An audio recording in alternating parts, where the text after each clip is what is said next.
Kemudian salawat dan salam tak kita curahkan kepada junjungan Nabi besar kita Sallallahu Alaihi Wasallam, para sahabat, kerabat dan pengikutnya sampai akhir zaman. Dari pengawas pembina maupun dari Ketua Prokjawas Kemenak Kota Banjarbaru. Kemudian yang kedua nantinya mungkin ada sambutan dari Ketua MKKS SMA maupun MA yang mewakili. Kemudian yang berikut adalah acara hal-hal yang dianggap perlu. Bapak dan Ibu yang selamat pagi, menjelang siang, dan salam sejahtera kepada semua. Bapak Ibu yang hormati, Alhamdulillahirrahmanirrahim. Salatu wassalamu ala asrafil anbiya wal mursalin wa ala alihi washabihi ajma'in, amma ba'd. Allahumma shalli ala sayyidina Muhammad wa ala ali sayyidina Muhammad. Yang mulia hormati Bapak Yohedi Abdan selaku Pak Darul di pengawas pembina itu Kemenak, Bapak Ibu Ketua Bendahara serta Sekretaris Pengurus MKKS dan anggota MKKS SMA MA Kota Banjarbaru. Alhamdulillah hari ini ulun bisa kesini dengan kudrat dan iradat Allah Subhanahu wa Ta'ala. Kita bisa bertemu, bisa bersilaturahmi dalam keadaan sehat walafiat, dan alhamdulillah Pak Abdan juga bisa hadir dari tanggal 22 ke tanggal 13 ya. Di tanggal 13 di terakhir itu. Nah, jadi panjang waktunya masih lagi Pak Ali ya. Ya, harapan ulun mudah-mudahan nanti di PKKS ini kita bisa berjalan dengan lancar, tidak kurang seberapa perjuangan, dan ulun mengharapkan kepada kawan-kawan kepala sekolah SMA nanti bisa dengan timnya menyiapkan sebaik-baiknya. Untuk PKKS itu yang belum lihat biasanya ya, Bapak Ibu kurang pada tindak lanjutnya ya, pada umumnya. Jadi kalau bisa, misalkan kalau Bapak Ibu mensupervisi, apakah itu diberikan kewenangan kepada supervisor kelas, maksud saya belum ya, apakah itu diberikan kewenangan kepada asesor sekolah yang mensupervisi ataupun kepala sekolah sendiri yang mensupervisi kelasnya, itu hendaknya dianalisis. Nanti dari analisis itu tadi diadakan asesor sekolah, sehingga ditemukan masalah-masalah pada guru sewaktu dia memberikan pembelajaran di kelas. Nah, dari itu sekolah ini ya, kelemahan kita tuh ya, masalah best practice atau PTK-nya atau PTS-nya ya, untuk kepala sekolah. Nah, di situ ada poin. Alhamdulillah alamin. Allahumma shalli ala sayyidina Muhammad wa ala sayyidina Muhammad. Selamat siang dan selamat juga kali kita semua. Jadi itu memang untuk madrasah-madrasah masyarakat itu SK-nya dari kepala kantor, yang berdiri itu dari kepala kantor wilayah. Jadi kita masih menunggu itu. Dan ini kebetulan lagi berbarengan dengan beberapa kegiatan Hari Amal Bakti Kementerian Agama. Jadi yang memang kita diminta untuk beberapa hari ke depan ini untuk berkonsentrasi ke acara tersebut. Maka mungkin kita setelah itu baru kita lakukan PKKM untuk informasinya. Baik Bapak Ibu sekalian, kesempatan hari ini saya menyampaikan sebuah informasi yang mudah-mudahan Bapak Ibu sekalian sudah tahu gitu ya. Baik dari sekolah maupun yang berasal dari madrasah. Kegiatan ini yang memang saya ikuti hampir 2 bulan terakhir ini. Kegiatan hanya ada 2 kali undangan tidak bisa hadir. Ini mau ikut kegiatan. Kalau di madrasah itu namanya ada AKMI, namanya Asesmen Kompetensi Madrasah Indonesia. Nah itu terkait dengan hasil PISA Bapak Ibu. PISA itu adalah program for International Student Assessment. Mudah-mudahan sudah tahu semuanya itu, dan itu hasilnya menyentak kita semua. Mudah-mudahan memang menyentak itu. Kalau saya memang tersentak. Jadi begini, PISA itu adalah mengukur tingkat prestasi siswa secara global sedunia itu, diikuti oleh 79 negara. Indonesia itu yang saya bilang menyentak tadi, berada di urutan 73 dari 79.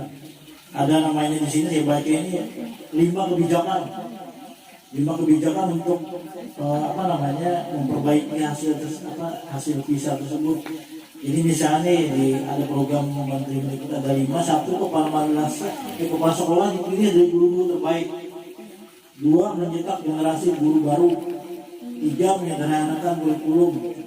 4, AKM sebagai pengganti ujian nasional. Dan yang kelima, platform teknologi pendidikan berbasis mobile. Itu dari Mendikbud.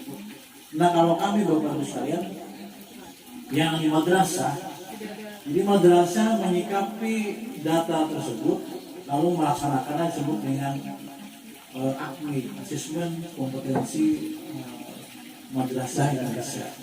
Apa tujuannya? Itu adalah untuk mengukur tingkat kemahiran literasi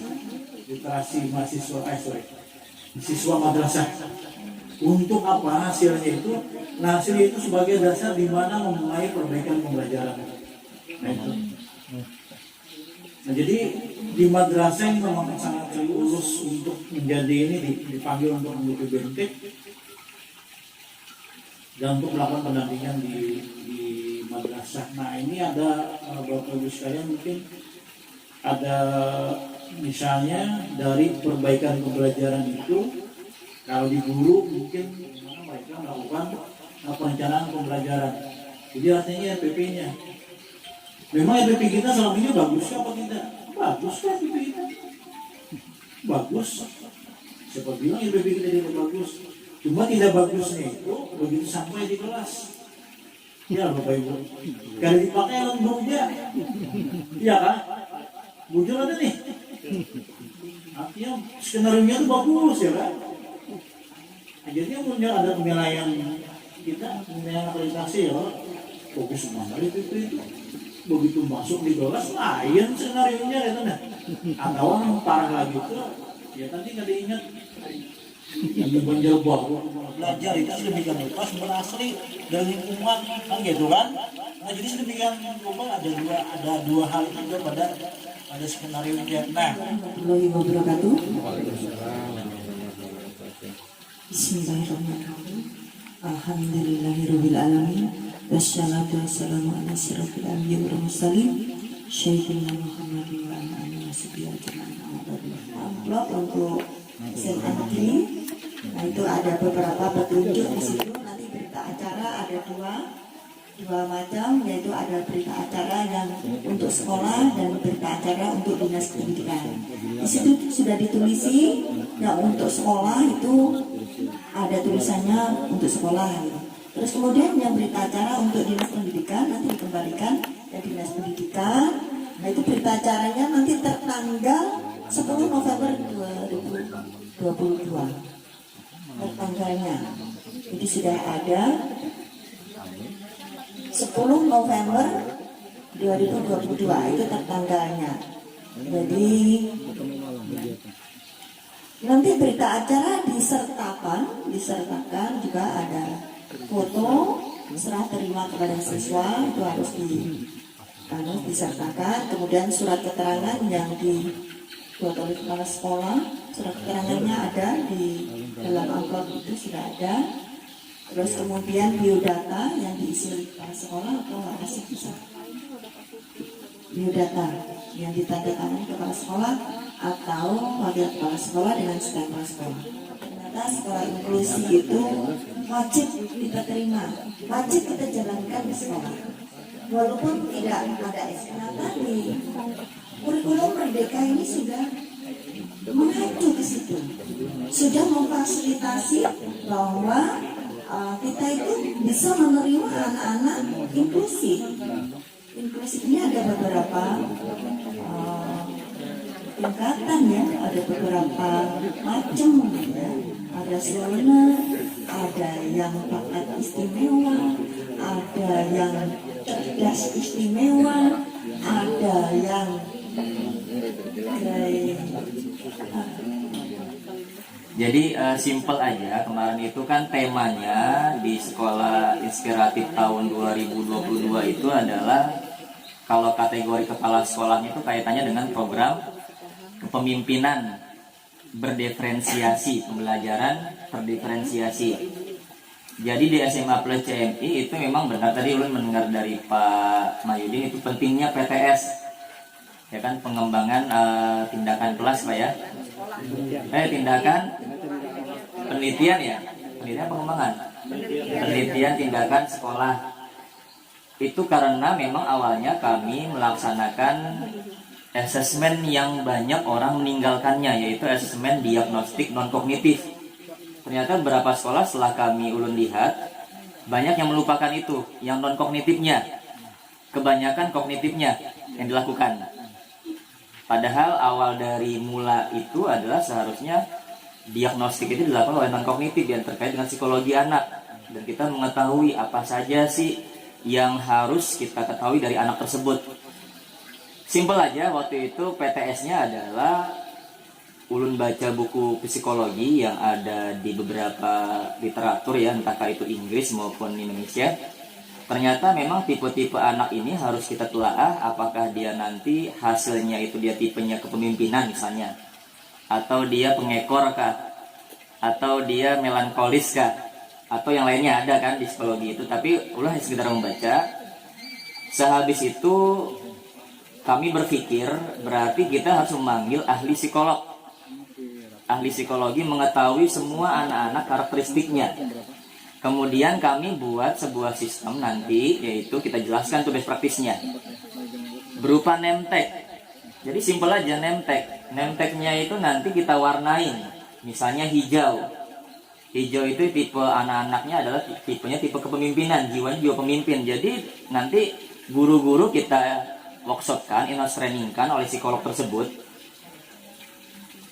Yang paling disukai oleh gaya tipe anak ini apa? Kalau dia tipenya pemimpin, apa yang ia sukai, apa yang tidak dia sukai. Contohnya misalnya, dia kalau ada suatu masalah, dia nggak suka disuruh. Misalnya ada program nih, dia nggak suka disuruh kalau tipe pemimpin itu. Bener kan?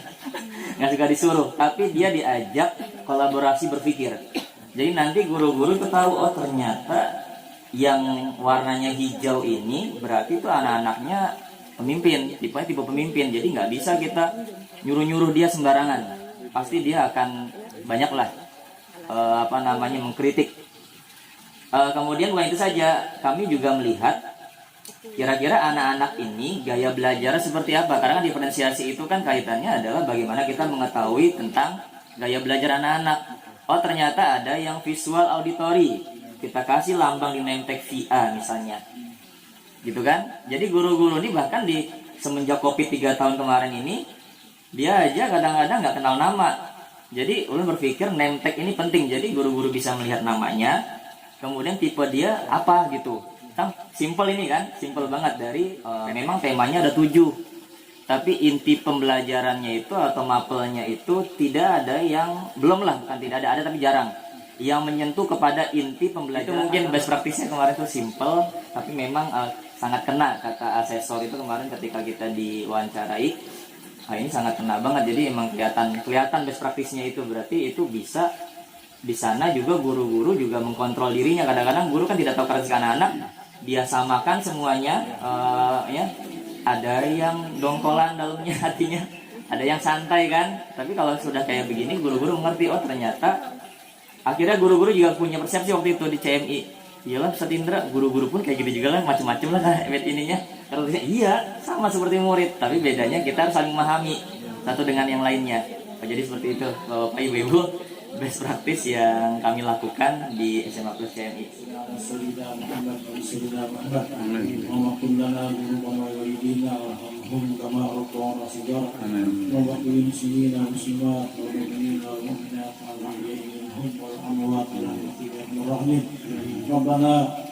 ربنا من أزواجنا وذريتنا قرة أعين واجعلنا للمتقين إماما ربنا آتنا في الدنيا حسنة وفي الآخرة وقنا عذاب النار صلى الله عليه وسلم محمد وعلى آله وصحبه وسلم والحمد لله رب العالمين. Assalamualaikum.